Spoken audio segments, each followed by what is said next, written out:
This is a very fast overview of Bacon's Rebellion, an incident in early American colonial history that was mistaught for a long time, but is extremely relevant in the development of the Southern colonies in the United States as a whole. I really want to focus on the causes and the effects, but I will run through the rebellion in a short term just to give you a sense of what happened as we're going. So, Virginia as a colony was established to make money. The Virginia Company was established with the goal of as little money as they can put into it and as much as they can get out of it. This fails miserably until they develop the cash crop of tobacco. Tobacco allows Virginia to become a profitable colony for the first time ever. But tobacco has a couple of risks inherent in it. Number one, it's really Virginia's sole export throughout the 17th century. So there's a ton of risk. If there's a bad harvest, there really is no backup plan. Number two, tobacco is an incredibly labor intensive crop. But while Virginia may be extremely rich in land, especially in the early 17th century, it is very skimpy in terms of labor. As a result, landowners and planters turn overwhelmingly to indentured servants. Indentured servants are people who sign up to travel to the New World and work for a period of time in exchange for the purchase price of their passage. This is normally 3 to 7 years, could be longer the younger you were. Now, indentured servants had extremely few rights and protections in Virginia. It's varied extensively throughout the New World, but in Virginia, there were very few. And punishments, as you might expect, often included adding more time, or maybe even making your indentured servitude permanent. As a result of a lot of these changes to the system that happened throughout the 17th century, many people never got the freedom that they were supposed to get. At the end of your term of servitude, you were supposed to get what was called freedom dues. You were supposed to get some, ostensibly, some land, some tools, sort of a head start on your new life in the new world. Between 1618 and 1620, Virginia planters were so desperate to get new people to come to the New World, they started what was called the headright system. The headright system was a series of incentives to get people to purchase passages to the New World. Basically, it went like this. If you bought your passage to the New World, you got 50 acres of land. Also, if you bought someone else's passage to the New World, you got 50 acres of land. So essentially, it's a way of reimbursing investors in land rather than money. Now, of course, remember, Virginia technically is super rich in land because according to its colonial charter, it has a north border, it has a southerly border, but it just goes all the way technically to the west coast at this point. This system is so successful that between 1630 and 1680, 3/4 of all new arrivals in Virginia are indentured servants. Up to 50% of Virginia's total population at any one time was indentured. Most of these people came from Britain, some from Ireland, but before the 1680s, there were a lot of Native American indentured servants, and there were a lot of African indentured servants too. Overall, until the late 1600s, everyone was treated equally and equally terribly. Now, there were some unfree slaves, Native Americans and Africans, in Virginia early on, starting in 1619. Famously, when the White Lion arrives with 20 odd really captured Africans that are enslaved, but they're treated as indentured servants, frankly, because there's no real precedent in the English colonies for chattel slavery at this point. It exists in the Spanish colonies, it exists in Portuguese colonies, but it really doesn't exist in the English world. By the mid 1600s, Virginia formally starts to recognize more slaves and slavery in general with the end of a major Powhatan War. And this sort of dovetails with a new colonial policy. More or less, native children under the age of 12 could voluntarily, quote unquote, go to live in English homes. But this isn't really voluntary. I mean, really what it is holding native people's children hostage to get them to do what you want to do. And many are forced to work as servants as a result. This is banned by law in 1655, but mostly ignored, and people keep doing it. But it's not until 1661 that hereditary African slavery is established by law. Law in 1661 declares that the child of an African woman will inherit the status of the mother, essentially making slavery an inheritable trait. It does not extend to Native Americans or to white Europeans. But Bacon's rebellion is in 1676. And at that point, it is important to remember that chattel slavery is still relatively new. Less than 1% of Virginia's population is enslaved. There were many more indentured servants and newly freed peoples of a multitude of races and nationalities, but the vast majority of the labor pool in Virginia in 1676 remained unfree, most of it indentured. Now, it is important that up to this point in history, the sort of racial divide that is going to become such an integral part of life in the South and in America in general, early on during the colonial period, hasn't really come to pass. Instead, people are still much more inclined, especially Europeans, to define themselves in terms of their religious outlook. Are you Protestant or Catholic? If you're Protestant, what kind of Protestant are you? Are you Christian or non-Christian? And at this point in history, up to the mid 1600s, it was still considered law that you could not enslave a Christian. So if you had a West African enslaved person and they converted to Christianity, theoretically, if it was, say, 1640, you would need to free that person. That's going to change pretty quickly here. Now, the people who were living in Virginia in the years leading up to Bacon's rebellion had a lot of complaints. A lot of this stems from the House of Burgesses. Essentially, there are territorial units in colonial Virginia, and each of them gets to represent themselves in a unicameral, so one unit legislature. So sort of think if right now we have the House of Representatives and the Senate. If we just had the House of Representatives, then we would have a unicameral legislature as opposed to a bicameral one. So Virginia at this point has one legislature, and these are called burgesses for whatever reason. There's the General Assembly, which is made up of three component parts. There's a governor, because it's a royal charter at this point, because in 1624, the crown revokes the charter, the Company of Virginia.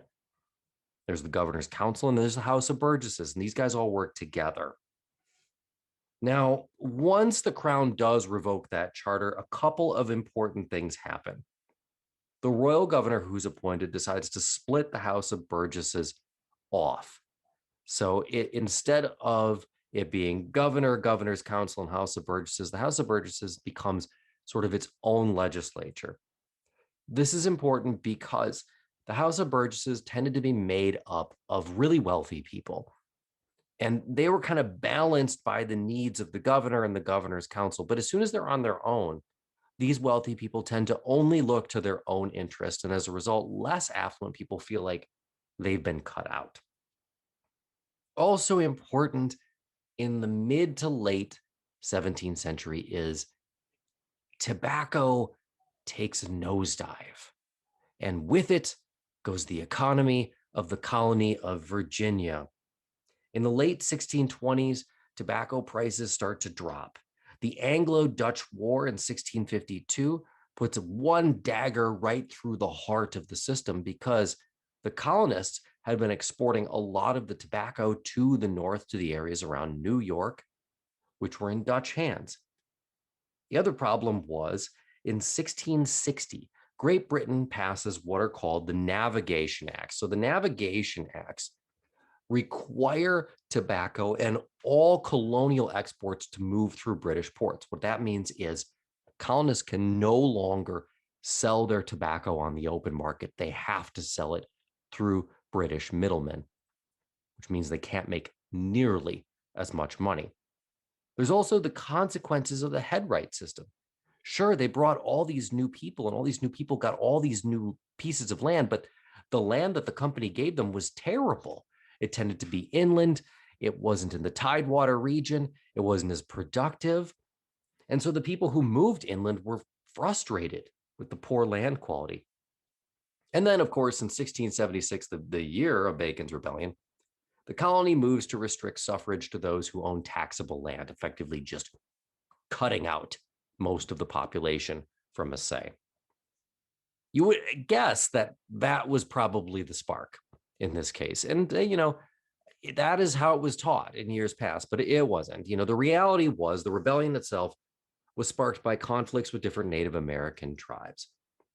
The problem is this: colonists started almost immediately, and this is going to be a perennial problem even after the revolution, moving over the line that the colonial government has agreed as the border between Native American tribes and the colony.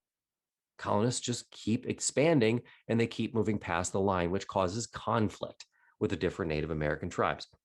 It also didn't help that the Native Americans in the regions were basically scapegoats for everything. Even Native American sorcery was blamed for poor harvests.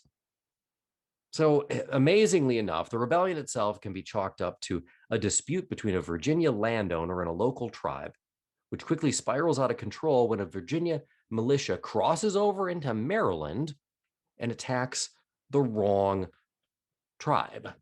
You see, unfortunately, throughout this entire incident, what we're going to see is that the colonists have this real bad tendency to paint indigenous peoples with a broad brush.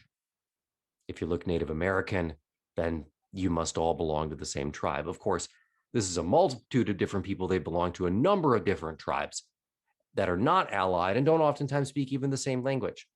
But the Europeans don't see it that way. So Governor Berkeley, who's the governor of Virginia at the time, tries to step in. He doesn't want a confrontation with the Native Americans. And only he seems to understand, not really to his credit, because he's just trying to save the bottom line, but he seems to understand that there's more than one tribe here, and that the tribe that you attacked wasn't the tribe that you were supposed to attack. Enter stage left Nathaniel Bacon. Nathaniel Bacon is kind of a loose cannon, I suppose you would call him. His father had essentially paid his way out of England to get him out of there. He'd caused a lot of problems. He had married a woman without her father's consent, which was a huge no-no. He'd also allegedly tried to cheat his neighbor out of his inheritance. But he was, interestingly enough, Governor Berkeley's cousin by marriage, so he kind of gets roped in to the House of Burgesses system from the beginning. He steps forward and becomes the leader of a militia made up almost entirely of indentured servants and enslaved Africans. And that's the critical part from the colony's standpoint. When they go back and they look at this, they're going to say, okay, all of these different people, none of them really free in terms of the way we look at it, rose up in rebellion. How can we stop that from happening again? So the rebellion itself really gets going in 1676. So it turns out to be essentially Native American tribe versus the colonists and other Native American tribes. Because again, they're not all one tribe, and different tribes are allying with each other and so on and so forth. This then forces the assembly and the House of Burgesses to ask Governor Berkeley to raise an army. So basically what happened was colonists started a fight and then asked the governor for money and support to bail them out of the fight that they started. Bacon asks to be their leader, but Berkeley refuses, seeing that this guy is not the person that we want in charge. Unfortunately, Bacon goes away, comes back about a month later with 500 armed men, and forces the assembly to make him the leader. Once he is the leader, Bacon begins simply attacking almost indiscriminately every single tribe that he can find, further inflaming the issues. And this probably would have gotten way out of hand. I mean, Berkeley even declares him a traitor at one point, and Nathaniel Bacon burns down Jamestown. Jamestown, the first successful English colony, burns it to the ground in September 1676. And this all would have gone much worse, but Nathaniel Bacon dies of dysentery in October 1676, and 2 months later, Berkeley finally gets control over the whole colony. The smoking ruin, that part of it is. Now, the rebellion itself isn't very interesting from a military perspective, but the effects absolutely are, because there's two huge effects. The first is with Native American relations. Great Britain and a number of tribes signed what's called the Treaty of Middle Plantation in 1677. Although this acknowledged that the colonists were in the wrong, really what it was a number of tribes giving up their own sovereignty, choosing to become crown subjects in exchange for protection. So what this does is it changes the dynamic between tribes in the region and the crown. The crown becomes increasingly interested in, and it's going to happen again in the French and Indian War, becomes increasingly interested in trying to get different tribes to associate themselves more with the British Empire. But the bigger change is with labor. Labor changes dramatically. The laws separating the Black and white Virginia population explode. Now there are laws for the first time ever prohibiting interracial marriage. There are laws prohibiting, in fact, interracial contact in a lot of ways. Indentured servitude declines dramatically during this period while chattel slavery increases. Now, part of this was an ongoing phenomenon that was accelerated by Bacon's rebellion. But the reality is that from 1670 to 1690, the percentage of Virginia population of enslaved Africans rose from 7% to 22%. And in 1670, slavery is codified for the very first time. So what you see as a reaction from the political elites is to say, we have to figure out a way to keep these different unfree people divided, because when they unite, we have major problems.